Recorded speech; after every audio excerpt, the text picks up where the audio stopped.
Bonjour à tous, soyez les bienvenus à notre rendez-vous au cours duquel le Seigneur va nous faire encore du bien.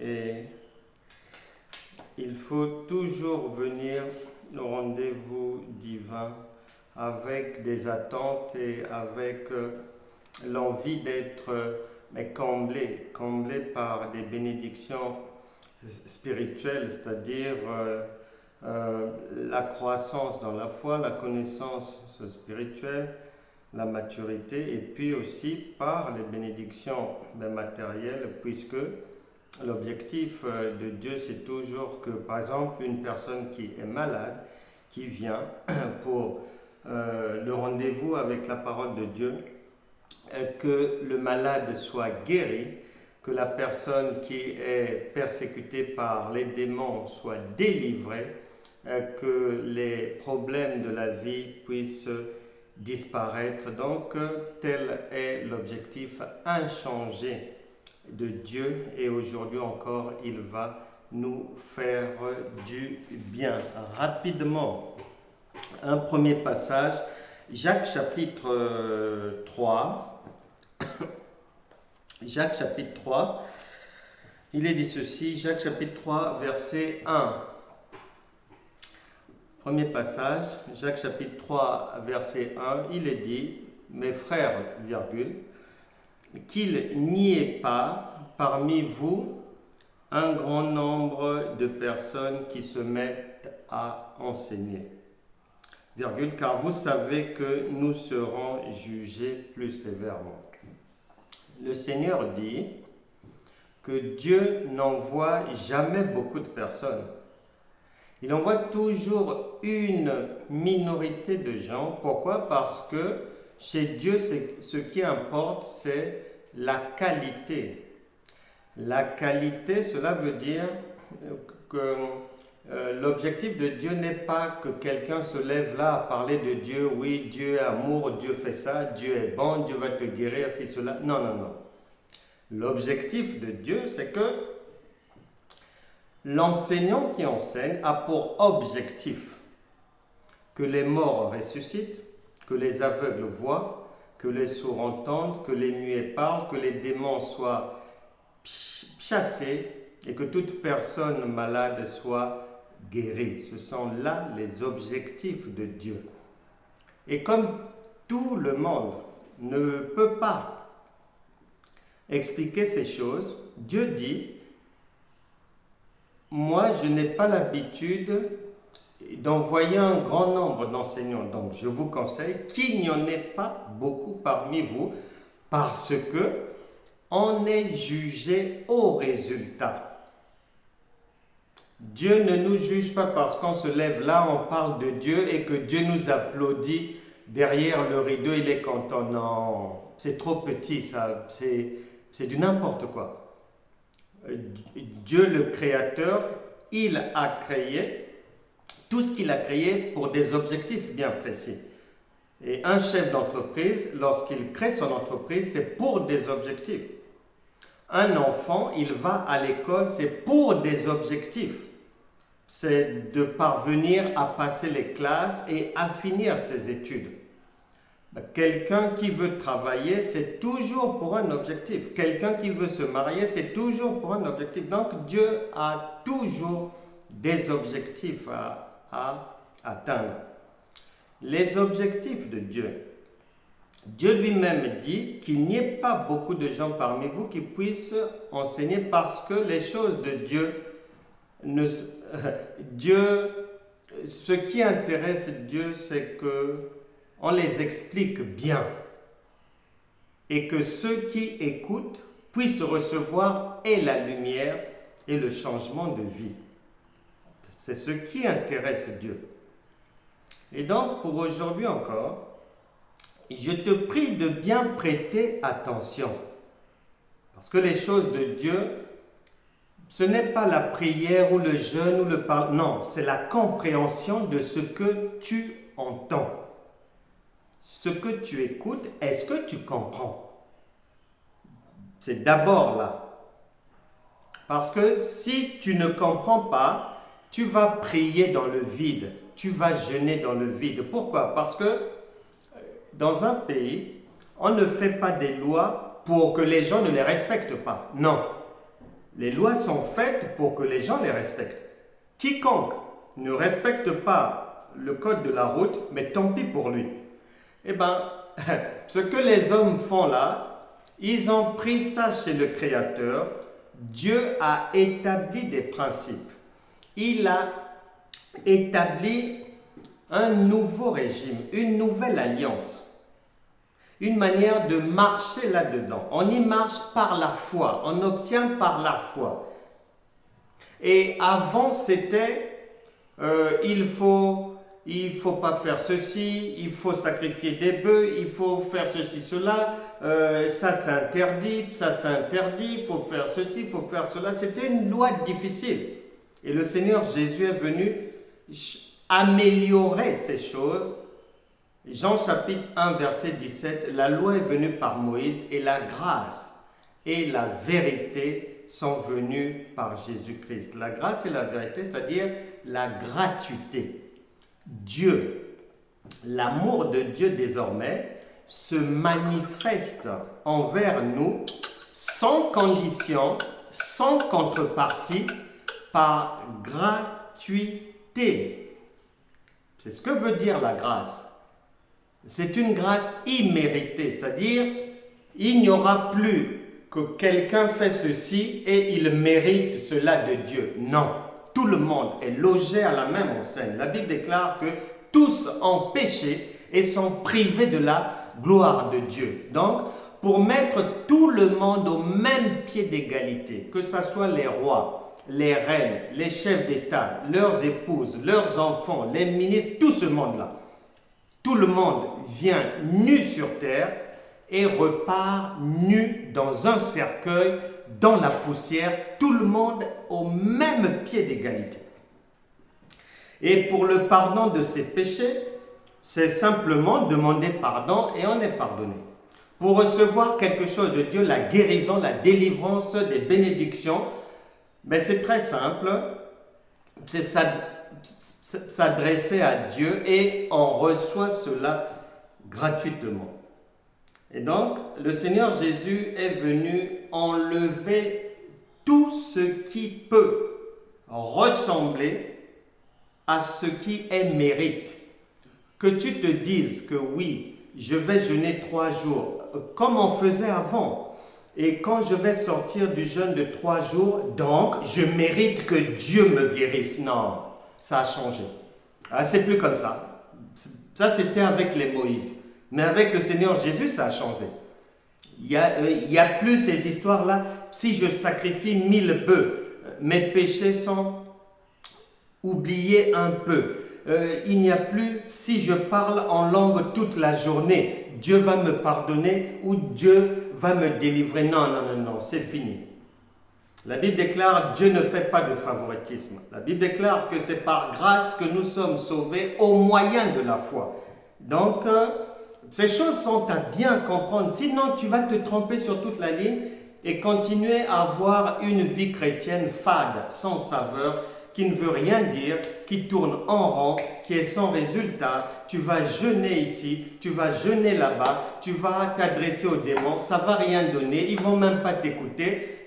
Tant que tu n'auras pas compris ce que le Seigneur Jésus est venu nous offrir de nouveau. Il est venu nous apporter la vie et la vie en abondance sans aucune contrepartie. Il n'y a plus de mérite. Il faut bien retenir cela. Il n'y a plus de mérite. Tout le monde logé à la même enseigne. Le point de passage, c'est le pardon des péchés et on sollicite le secours de Dieu et le Saint-Esprit nous assiste. Deuxième passage que l'on va lire, lisons Luc chapitre 20. Luc chapitre 20. Luc chapitre 20, verset 38. Donc les histoires de tu vas faire un jeûne de 40 jours, de 21 jours, de 7 jours. tu vas faire un marathon de prière de 72 heures, de 48 heures, de 24 heures, etc., etc., avec l'idée que après avoir fait ça, tu mérites que Dieu t'aide, tu te plantes sur toute la ligne. Dieu ne le fera pas. Il n'est plus dans ces histoires-là. Tout le monde reçoit d'une manière non méritée. Donc, si tu vas faire des tournures, tu perds ton temps.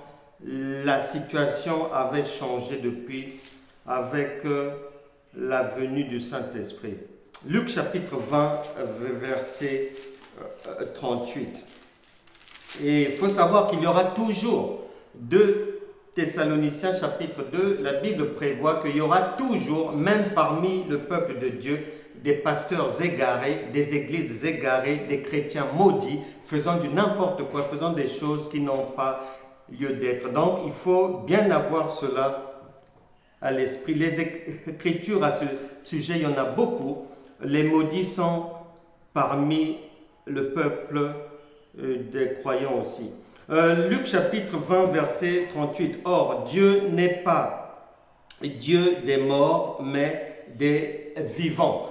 Pour dire que toute parole de Dieu que tu vas lire depuis la Genèse jusqu'à l'Apocalypse, Dieu ne te parle pas des personnes décédées, Dieu ne te parle pas des personnes absentes, Dieu ne parle et ne s'occupe que des vivants. Il ne s'adresse qu'aux personnes vivantes. Donc, à toi, à moi. Il faut bien le savoir. Et le drame chrétien est que dans le logiciel de pensée, le formatage est mal fait ou bien doit être renouvelé parce que beaucoup marchent avec un Dieu, en fait, qui est un homme. On l'a réduit à un niveau humain. Or, Dieu n'est pas un homme. Il ne pense pas comme un homme, il ne fait pas comme un homme, il ne vient pas au secours de quelqu'un comme un homme, il a ses propres voies. Il faut bien avoir cela à l'évidence. Dieu n'est pas de l'histoire et il ne nous parle pas d'histoire, mais il s'adresse à toi, à moi, en employant le vécu des autres pour te conseiller dans ta vie et me conseiller aussi dans ma vie. Exemple, tu as ton enfant. Dans le quartier où tu vis, tu vois que le trafic de drogue est en train de se développer. Tu vois les jeunes de la cité, du coin, faire maintenant beaucoup de mouvements. Tu fais asseoir ton enfant. Tu parles maintenant à l'enfant. Tu lui donnes des conseils. Écoute, j'ai constaté que ça va mal dehors là. Selon ce que j'ai constaté, la drogue est maintenant dans le quartier. Je ne voudrais pas que tu marches avec des jeunes de la cité qui sont dans cette histoire-là. Maintenant, tu ne vas pas t'arrêter là.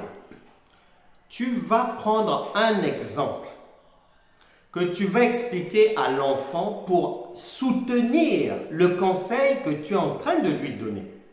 Tu vas lui dire par exemple, écoute, il y a 15 ans, je vivais dans tel quartier, j'avais connu un monsieur un tel. À un moment donné, nous on ne savait pas, or il était rentré dans une telle chose, dans un groupe quelconque. Et à notre grande surprise, on apprendra qu'un matin, on est venu l'arrêter pour trafic de drogue. Donc, ce genre d'histoire, ça se termine toujours en prison. Maintenant, lorsque tu le dis à l'enfant, pour toi, l'objectif n'est pas que l'enfant retienne l'exemple que tu as donné d'il y a 15 ans, Monsieur Bernard, il faisait ceci, après il avait fini en... Non, ton objectif est que l'enfant retienne le conseil que tu lui donnes et qu'il mette en pratique ce conseil-là. C'est ça ton objectif. Même si tu prends l'exemple de quelqu'un pour mieux faire comprendre à l'enfant ce que tu es en train de lui expliquer, le conseil que tu lui donnes, ton objectif n'est pas qu'il charge sa tête d'un monsieur Bernard comme ça qui avait... Non, non, non. Ton objectif est qu'il ne fasse pas la même chose. Voilà, c'est tout. Et donc, c'est ce que Dieu fait avec nous. Et la parole de Dieu, elle est ainsi faite. Lorsque tu la lis, c'est pour toi-même. Dieu ne te parle pas d'une autre personne. Maintenant, il va prendre l'exemple d'une personne pour soutenir le conseil qu'il te donne, afin que tu mettes ce conseil en pratique dans ta vie. Et pour aujourd'hui, Dieu a un nouveau conseil à te donner, afin que tu mettes cela en pratique. Mais cela nécessitait, avant d'entrer dans le vif du sujet, cette introduction-là. Lisons maintenant Luc chapitre 1 à partir du verset 26. Luc chapitre 1, verset 26. Au 6e mois, l'ange Gabriel fut envoyé par Dieu dans une ville de Galilée appelée Nazareth, auprès d'une vierge fiancée à un homme de la maison de David nommé Joseph. Le nom de la vierge était Marie. L'ange entra chez elle et dit: « Je te salue, toi à qui une grâce a été faite. Le Seigneur est avec toi. » Troublée par cette parole, Marie se demandait ce que pouvait signifier une telle salutation. Verset 30. L'ange lui dit: « Ne crains point, Marie, car tu as trouvé grâce devant Dieu. » Ne crains point, Marie, tu as trouvé grâce devant Dieu. Si tu as bien retenu le cheminement que nous venons de faire, en passant par Jacques chapitre 3 verset 1 et par Luc chapitre 20 verset 38, tu viens comprendre que Marie dont il s'agit ici, le Saint-Esprit ne te parle pas d'une Marie que tu n'as jamais connue. Il ne te parle pas d'une Marie que tu ne connais pas. Mais il te parle de toi-même. À la place du prénom Marie, tu mets ton propre prénom parce que le Seigneur te dit: ne crains point. Dieu n'est pas un Dieu des morts. Il ne s'occupe pas des morts, il ne parle pas des morts. Donc, la personne vivante, c'est toi qui es devant la parole et il te dit: ne crains point, car tu as trouvé grâce devant Dieu. Tu l'ignorais peut-être. Dieu est un Dieu d'amour. Dieu est l'amour. Et il n'est pas possible que Dieu ne te vienne pas en aide, ne te sorte pas d'une difficulté. L'objectif ici de ce que le Saint-Esprit veut que tu retiennes aujourd'hui, c'est que de la même manière que toi, tu t'occupes de ton enfant, un parent s'occupe de son enfant, un parent travaille grosso modo pour son enfant, parce que si on doit se dire la vérité, il y a des gens sur cette terre, s'ils n'avaient pas un enfant, s'ils n'avaient pas des enfants, même travailler, ils peuvent s'en passer. Ils travaillent parce que il y a une responsabilité parentale, il faut s'occuper de l'enfant, il faut s'occuper des enfants, et il y a des charges derrière ça, raison pour laquelle on travaille, on prépare l'avenir, le quotidien et l'avenir des enfants. Maintenant, cette manière de faire là, elle vient de Dieu. Et c'est ce que chacun doit Mais comprendre. De la même manière que tu t'occupes pleinement de ton enfant et que tes projets pour l'enfant soient toujours des projets de bonheur, avant que tu ne penses cela pour ton enfant, c'est ce que Dieu a prévu pour toi. Et de quelle manière? De la manière suivante. Et voici, tu deviendras enceinte et tu enfanteras un fils. Et tu lui donneras le nom de Jésus. Il sera grand et sera appelé Fils du Très-Haut. Et le Seigneur Dieu lui donnera le trône de David son père. Il régnera sur la maison de Jacob éternellement et son règne n'aura point de fin. Marie dit à l'ange, comment cela se fera-t-il puisque je ne connais point d'homme? L'ange lui répondit, le Saint-Esprit viendra sur toi et la puissance du Très-Haut te couvrira de son ombre. C'est pourquoi le Saint-Enfant qui naîtra de toi sera appelé Fils de Dieu. Voici, Élisabeth, ta parente, a conçu elle aussi un fils en sa vieillesse, et celle qui était appelée stérile est dans son 6e mois, car rien n'est impossible à Dieu. Marie dit, je suis la servante du Seigneur, qu'il me soit fait selon ta parole, et l'ange la quitta. La parole de Dieu nous indique ceci. Marie, une femme qui est peut-être toi, reçoit la visitation d'un ange pour venir l'informer qu'un enfant va naître de toi. Et cet enfant, il sera grand.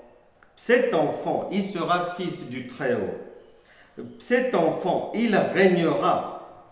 Cet enfant, son règne n'aura point de fin.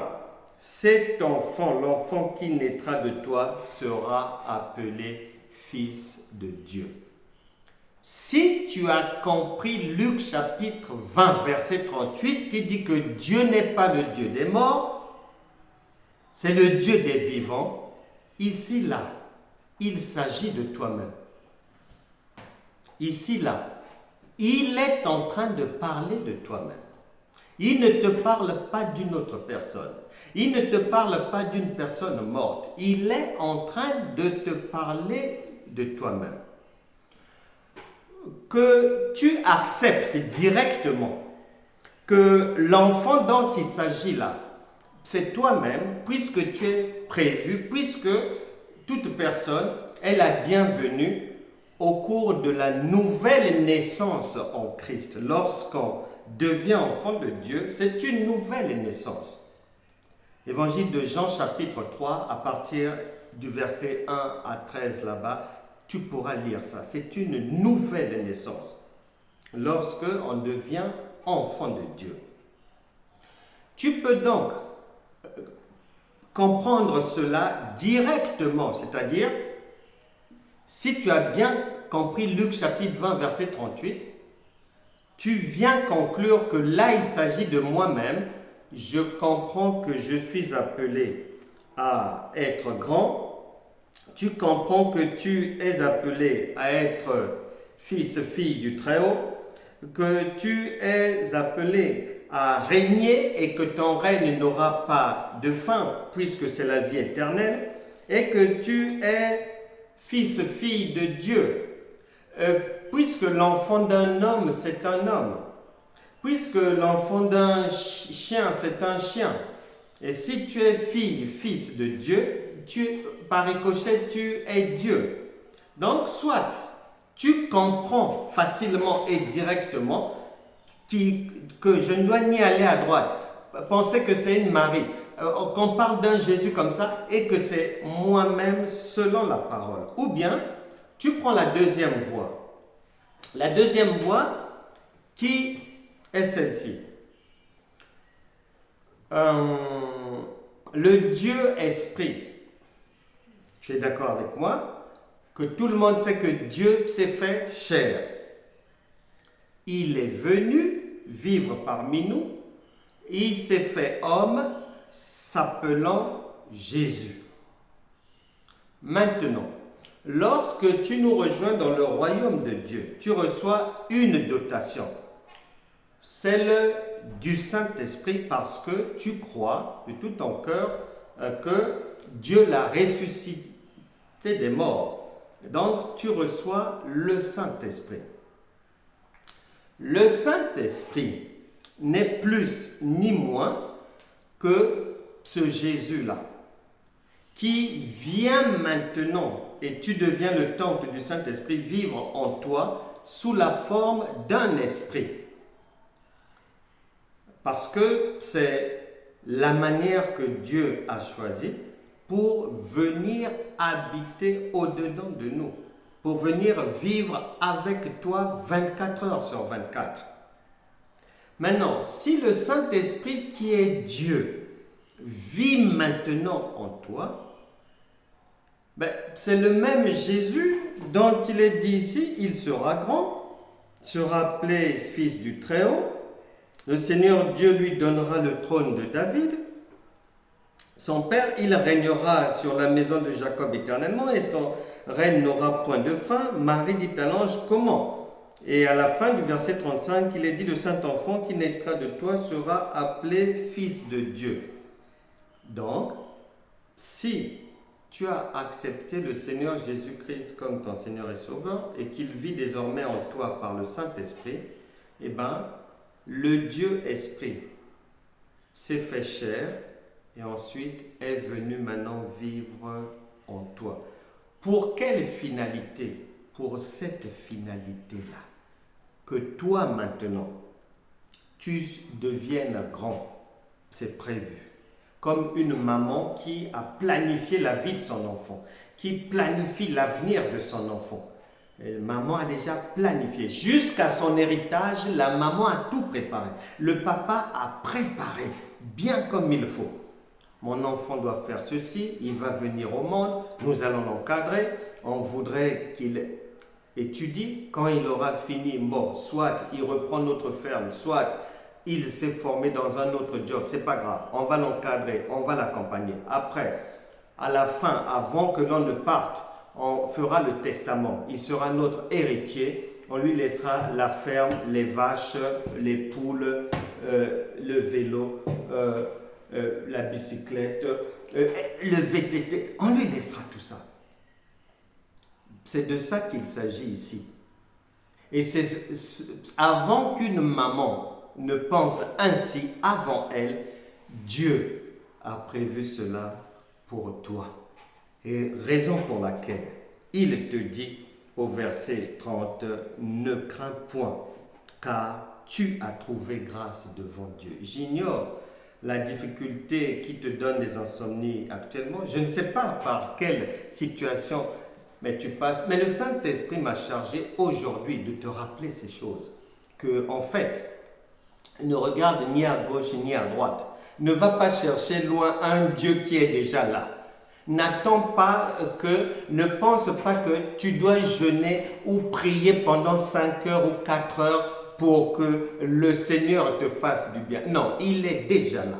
Tu n'as pas à prier 5 heures comme si il doit venir de l'Antarctique là-bas. Donc, tu lui laisses le temps d'arriver, il traverse le Groenland, il finit avec l'Islande, la Finlande, il descend, il vient. Pendant ce temps, tu es en prière, en train de l'attendre, jusqu'à ce qu'à 4 heures du matin, il est arrivé chez toi et tu dis Amen, Amen, et qu'il va maintenant te faire une livraison de bénédiction. Non, non, zéro.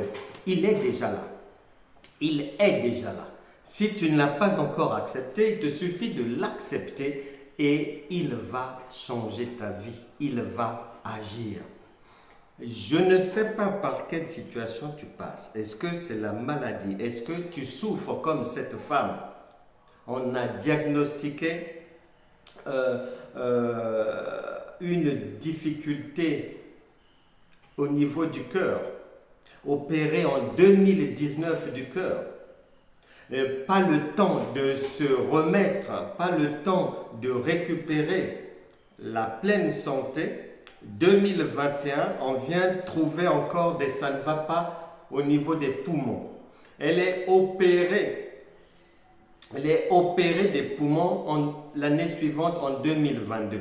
Comme si ça ne suffisait pas, l'année d'après, donc l'année dernière, avril 2023, elle se lève un matin et c'est la cécité qui a saisi son œil droit. Es-tu dans une telle situation où tu traverses peut-être d'autres genres de situations désagréables, indésirables, mais ces choses duraient peut-être dans ta vie parce que tu cherchais Dieu trop loin.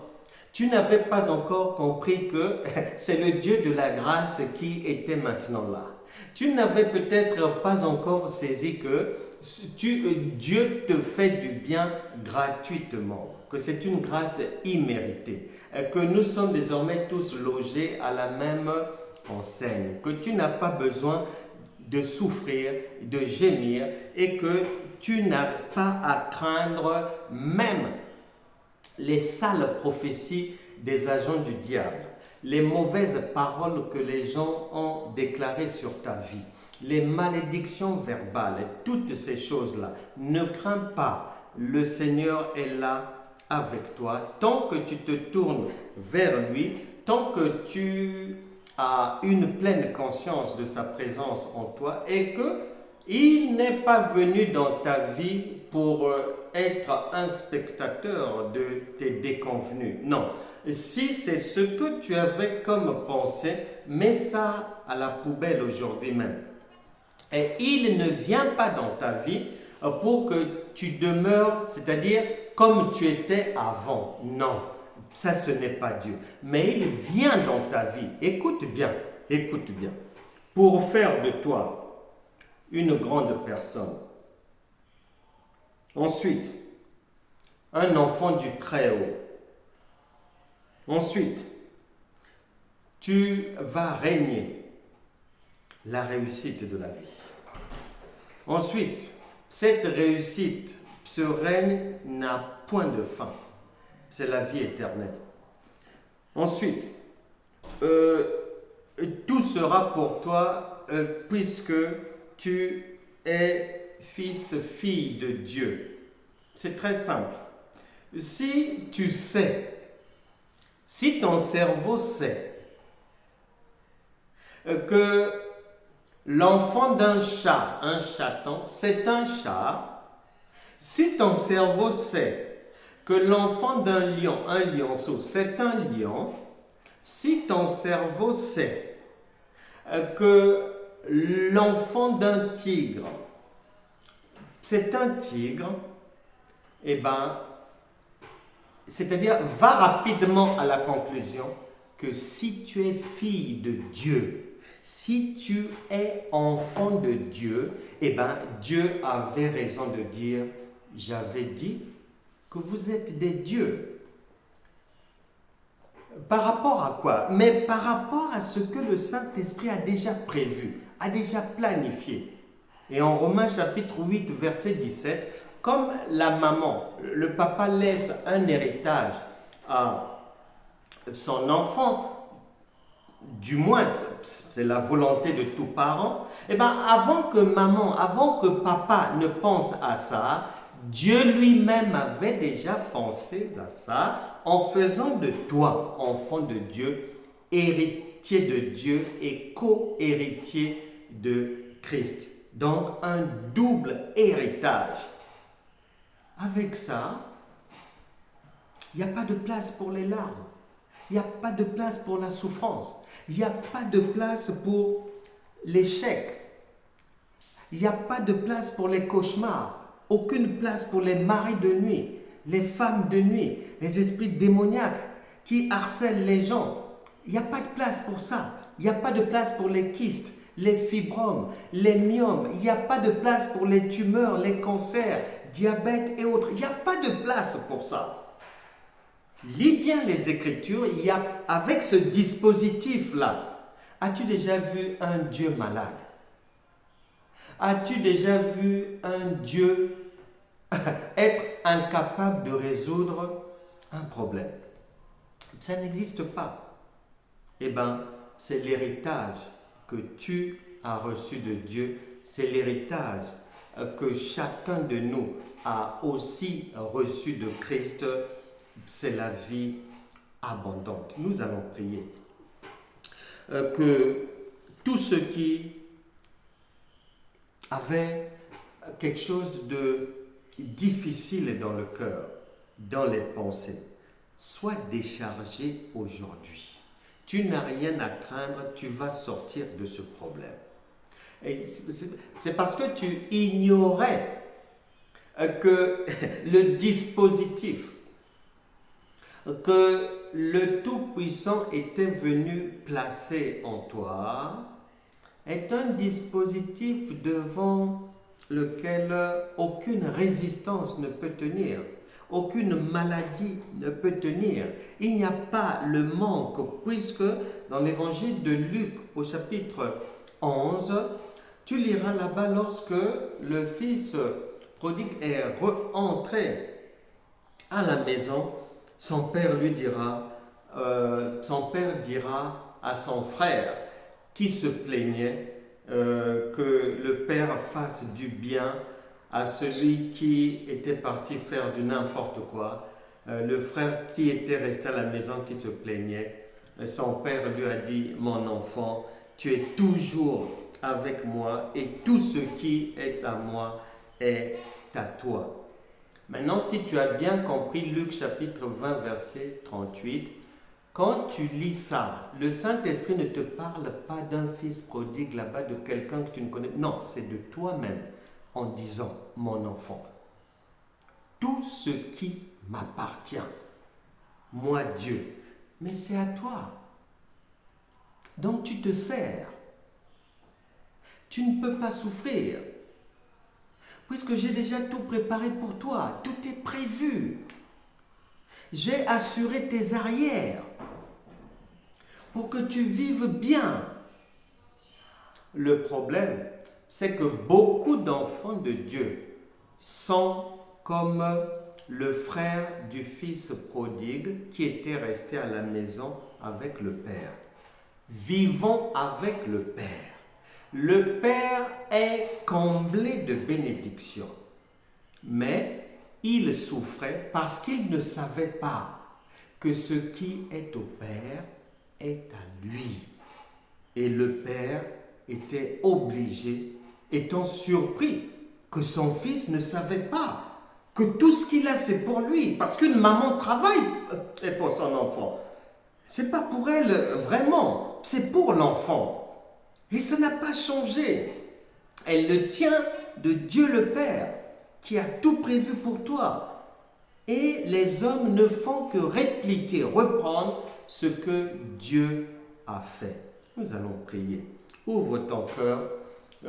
Tu pataugeais dans des difficultés, certainement du fait de l'ignorance, comme le frère du fils prodigue. Mais aujourd'hui, le Saint-Esprit a voulu t'éclairer pour que tu saches que en tant que fils, fille de Dieu, tu es Dieu.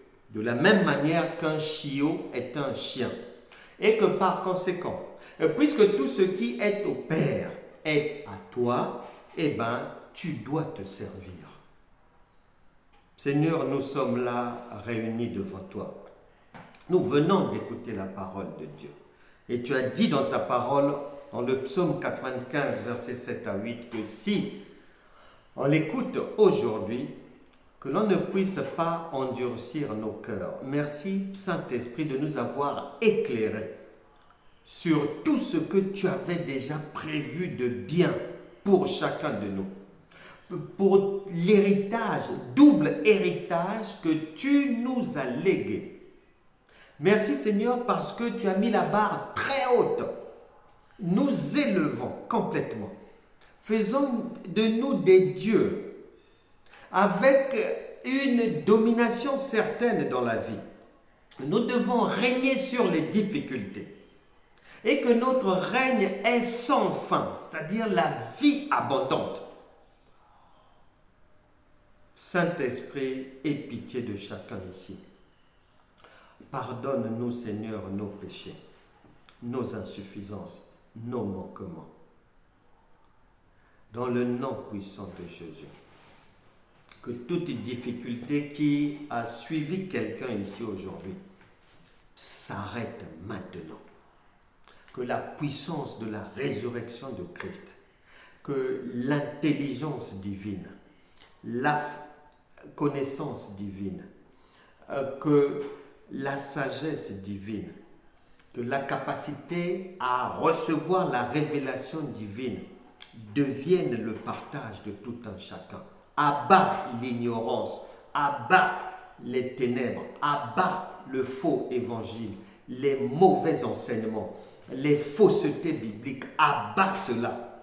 Fausseté attribuée à la Bible, abat ces choses. Que la puissance de la révélation divine visite tout un chacun, que toute difficulté tombe à l'eau, que tout problème quelconque, que ça soit de santé, que ça soit problème financier, que ça soit avec les enfants, que ça soit au travail, se taise dans la vie d'une personne ici à partir d'aujourd'hui. Saint-Esprit, fais-leur du bien, que les morts soient ressuscités, que toute situation qui était dite finie ressuscite dans la vie d'une personne. Que les sourds entendent, que les muets parlent, que les aveugles voient, que les paralytiques marchent, que tout démon qui oppresse une personne, que ça soit dans son corps, que ça soit dans ses activités, que ça soit dans ses projets, que ça soit dans ses finances, au nom puissant de Jésus, vous partez maintenant. Que la paix du Seigneur, la vie abondante, la vie victorieuse, la vie pleine de grâce divine devienne votre partage. Vous réussirez en tant que des fils du Très-Haut, des fils de Dieu, et des filles et fils ayant la vie éternelle. Au nom puissant de Jésus. Amen. Amen.